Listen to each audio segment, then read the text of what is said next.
Assalamualaikum. Kembali lagi di Matkim Privat. Oke, kali ini kakak akan membahas uji kompetensi 2. Ini adalah bab sel elektrokimia ya. Di sini kita akan membahas sel volta dan elektrolisis. Saya ambil dari buku Intan Pariwara dan sebelumnya jangan lupa ya, subscribe Matkim Privat dan untuk bagian esai tetap saya akan upload di Lestari Channel. Jangan lupa subscribe ya guys. Terima kasih. Nomor 1. Diketahui data beberapa potensial elektroda berikut. Pasangan elektroda yang menghasilkan E-sel sebesar 3,17. Nah, saya harus tahu dulu nih, E-sel apa ya rumusnya ya. Nah, F-sel itu rumusnya adalah E reduksi dikurangi E oksidasi. Atau bisa juga E0 pada katoda dikurangi E0 pada anoda. Nah, manakah yang menghasilkan 3,17? Sebagai contoh ya, untuk poin A, itu artinya nanti rumus E-sel adalah E0-nya katoda, katodanya itu kan Mg ya. Saya kurangi dengan E0-nya siapa? Zn. Nah, tinggal kita hitung nih. Mg berapa? Min 2,37. Dikurangi Zn berapa?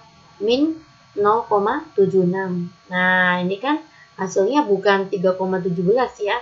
Maka salah, gitu guys. Coba saya akan poin C ya. Untuk C, maka nanti E-selnya apa? E katoda, maka E0-nya Ag dikurangi dengan E0-nya siapa? Magnesium. Oke.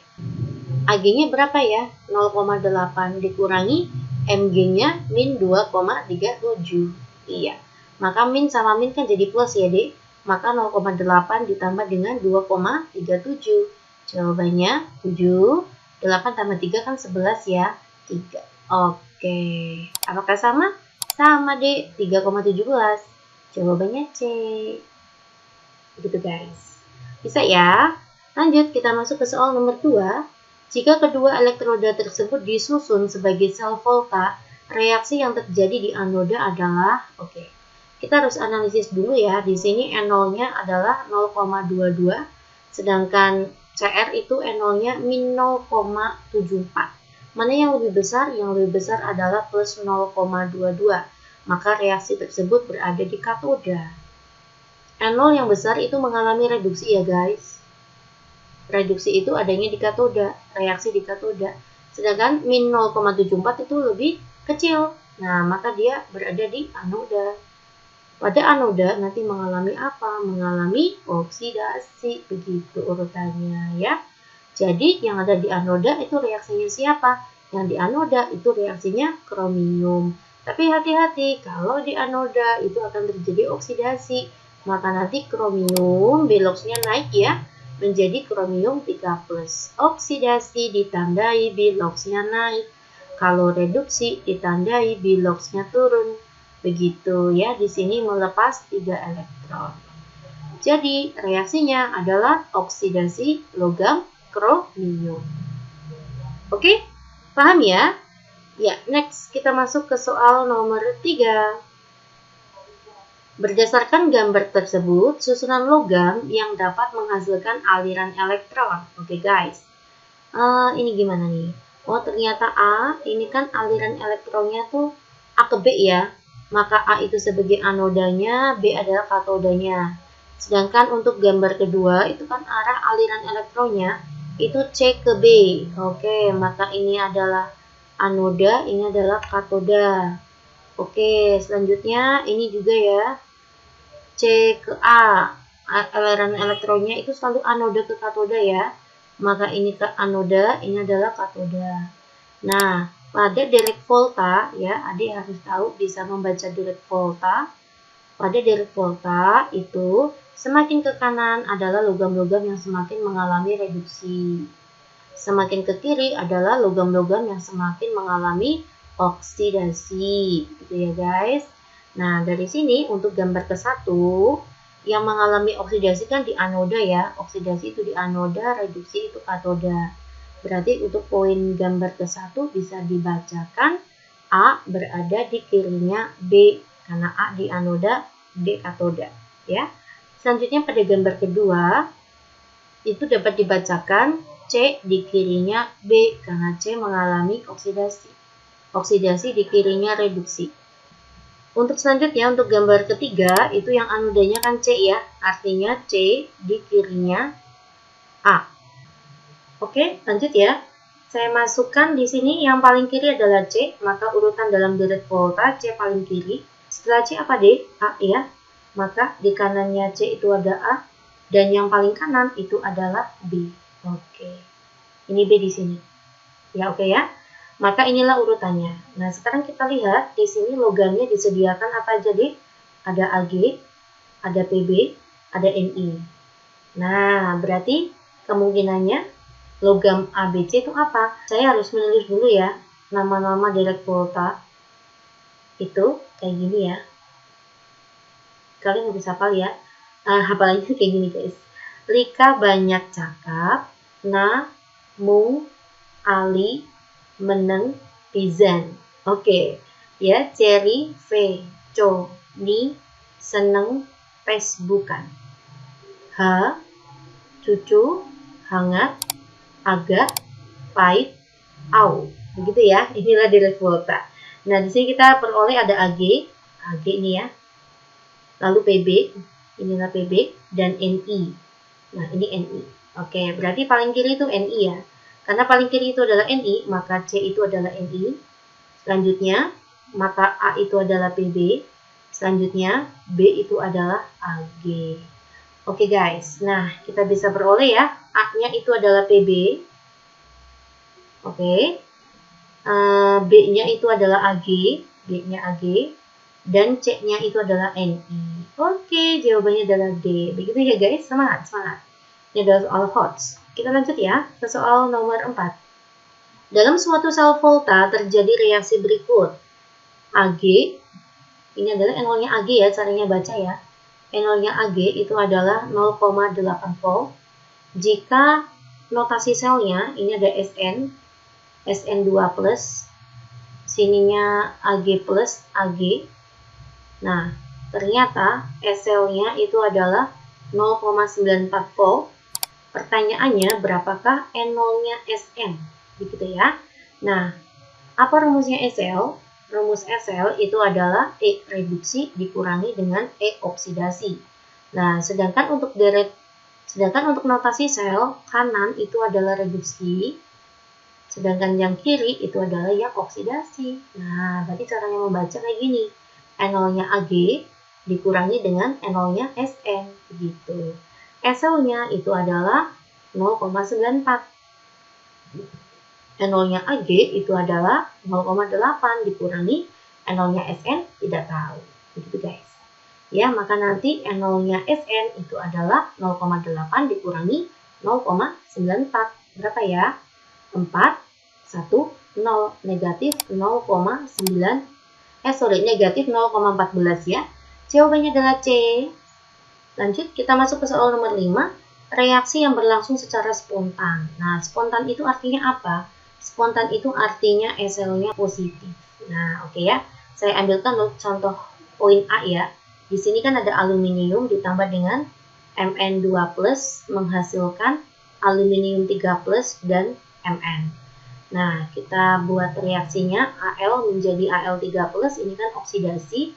Mn2+ menjadi Mn, ini adalah reduksi. Maka untuk poin A, cara membacanya nanti SL itu rumusnya adalah N0-nya reduksi, berarti Mn yang mengalami reduksi dikurangi dengan N0-nya Al. Berapakah Mn? Kita cari di sini. Min 1,2 dikurangi. Al mana Al? Al ini ya. Min 1,66. Apakah ini spontan? Min 1,2 dikurangi min, maka kan jadi plus ya, 1,66. Nah, ini apa hasilnya deh? Hasilnya positif dong. Nah, udah ketemu ya langsung ya. Maka jawaban yang tepat itu adalah poin A. Begitu guys. Oke, lanjut ya. Kita masuk ke soal nomor 6. Ini adalah reaksi elektrolisis. Sebaiknya adik dengarkan dulu ya penjelasan bu guru di kelas ya. Reaksi pada elektrolisis baru bisa menjawab ini. Ini sekarang saya langsung jawab aja ya. Nah, oke. Reaksi yang terjadi di katoda. Langkah pertama itu adalah AgNO3 saya ionkan terlebih dahulu. AgNO3 terion menjadi Ag+ dan NO3-. Lalu yang bereaksi di katoda siapa? Yang bereaksi di katoda itu adalah yang ion positif, yang di anoda nanti yang NO3-. Nah, kita lihat bahwa Ag+ itu adalah logam bukan golongan 1 dan 2. Makanya untuk soal elektrolisis ini adik wajib pelajari dulu di sekolah ya. Karena Ag itu bukan golongan 1 dan 2A, maka nanti yang di katode yang bereaksi adalah Ag-nya. Ya, Ag+ plus E menghasilkan Ag. Paham? Ini fasenya adalah solid. Selanjutnya yang di anoda adalah asam oksi. Ini disebut asam oksi. Dan kita lihat elektrodanya itu adalah inert. AU itu inert ya. Yang inert itu siapa aja Mbak? PTAUC.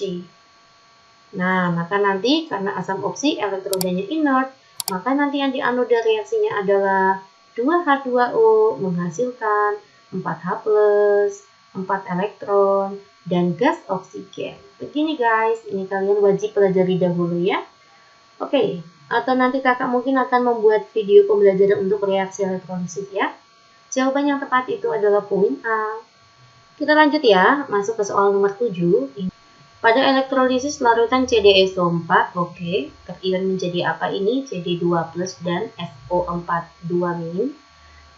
Elektrodanya karbon, ingat elektroda karbon, elektrodanya adalah karbon, maka dia adalah inert. Dihasilkan 280 mili gas dalam keadaan STP. Nah, kita harus tahu dulu ya, ini gasnya apa ini pada anoda. Pertanyaannya, berapakah massa endapan yang terbentuk di katoda? Oke guys. Nah, jika kalian ketemu soal seperti ini ya, ini saya menggunakan cara cepat langsung aja ya. Apabila diketahui volume gas dan ditanya massa, atau nanti dibalik diketahui massa yang mengendap ditanya volume gas, nanti adik bisa menggunakan hukum Faraday 2.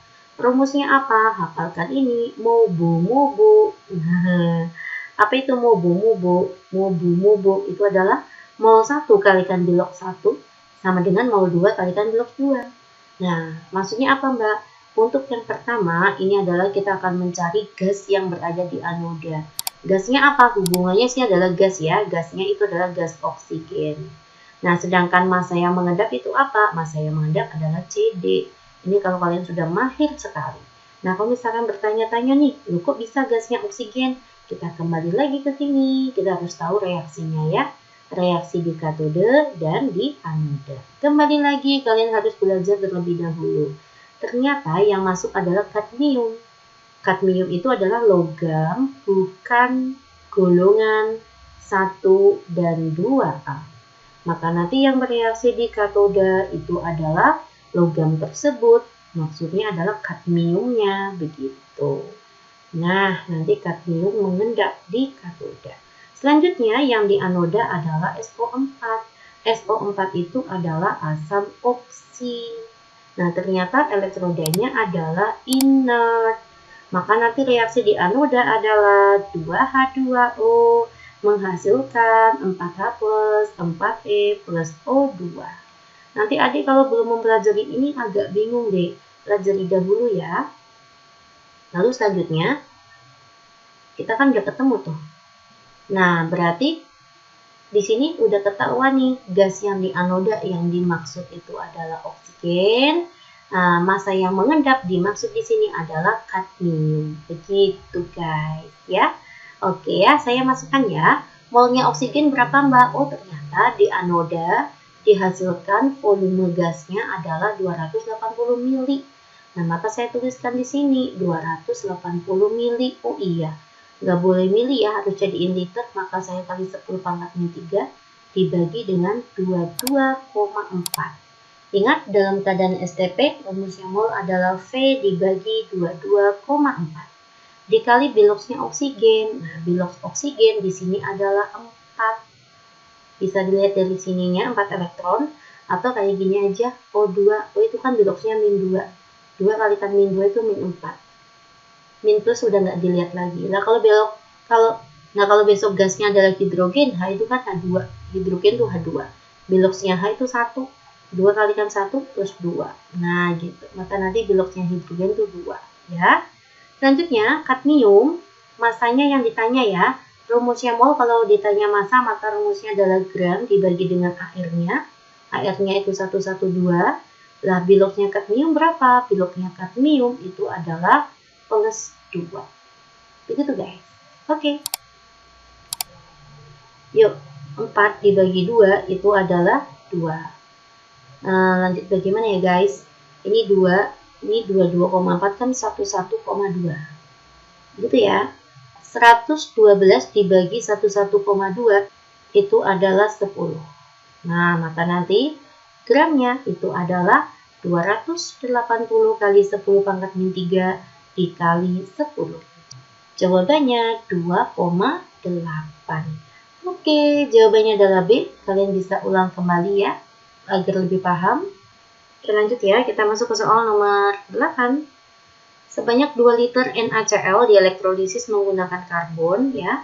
Saya buat di sini ya, NaCl nanti terion menjadi apa? Na plus dan Cl-. Nah, volumenya 2 liter, saya tuliskan sini volumenya 2 liter. Dielektrolisis selama 2 jam, oke, waktunya adalah 2 jam.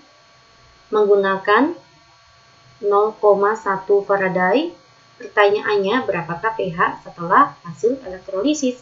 Nah, untuk mengetahui ini pH bersifat asam atau basa, maka nanti kita buat reaksi di katoda dan di anoda.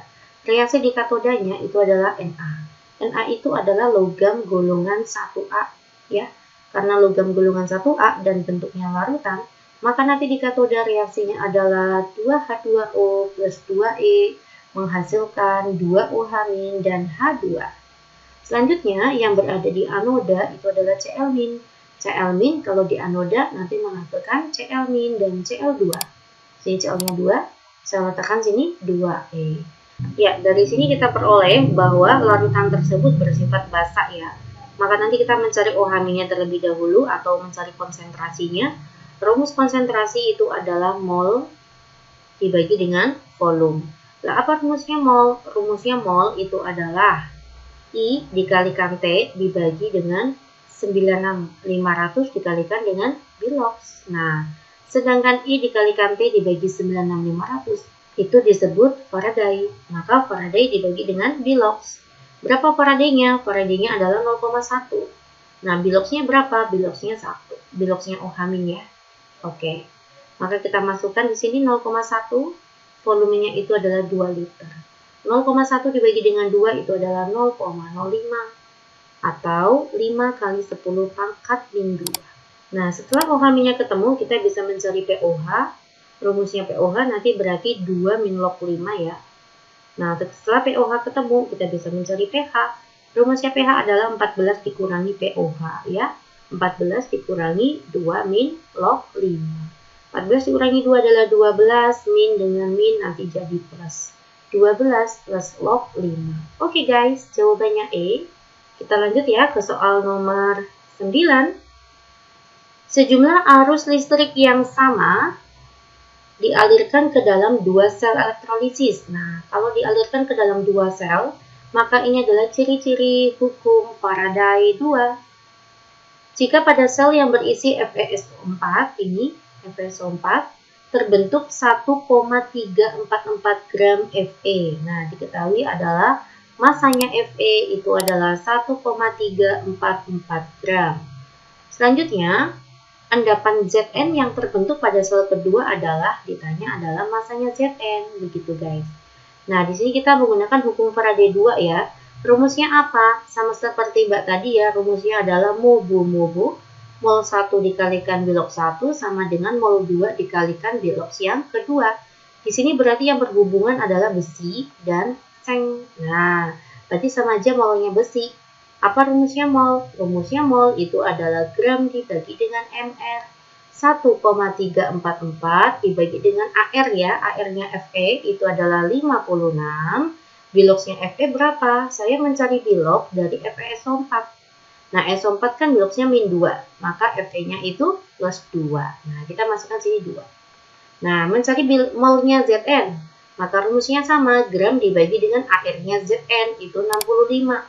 Biloxnya Zn dari mana Mbak? Biloxnya Zn itu dari ZnSO4. Dari sini.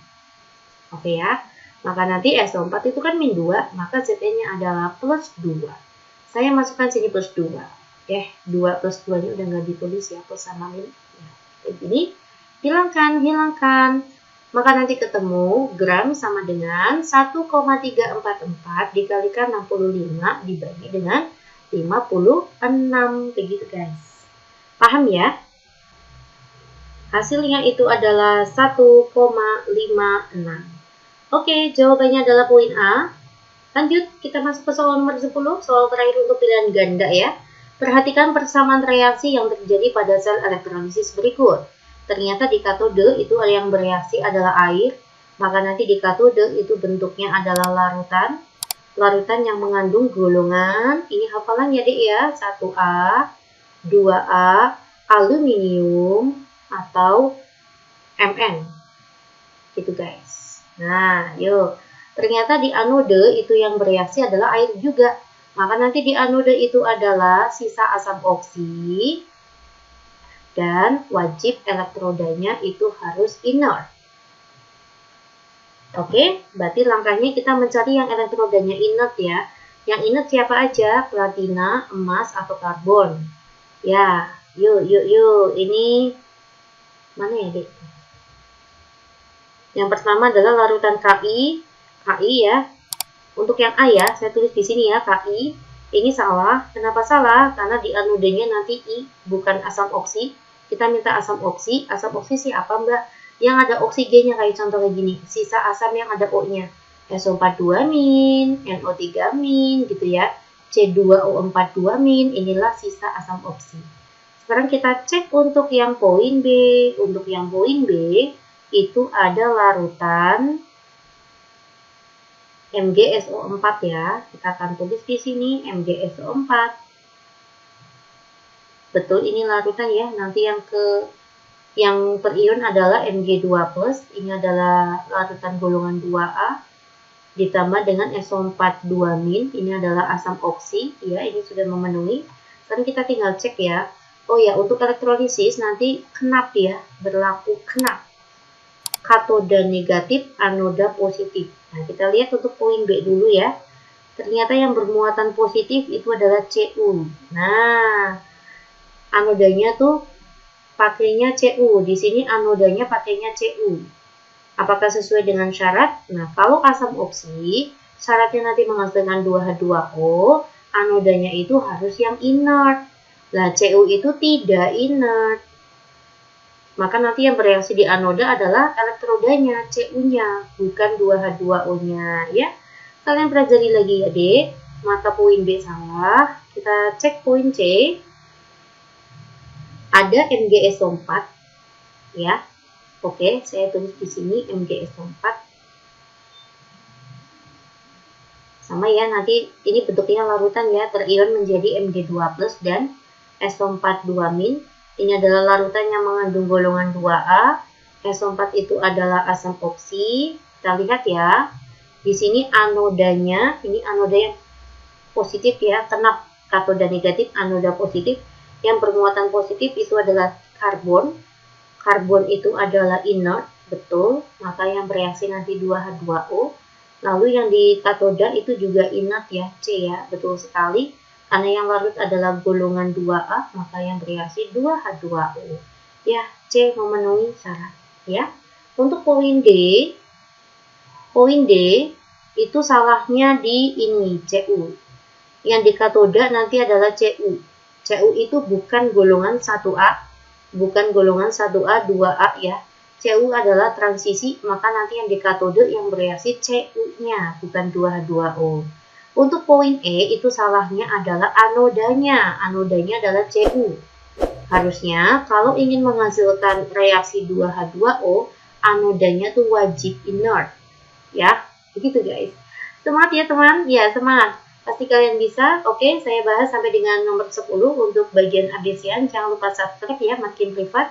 Dan insight kita akan lanjut di Lestari Channel. Terima kasih ya. Assalamualaikum.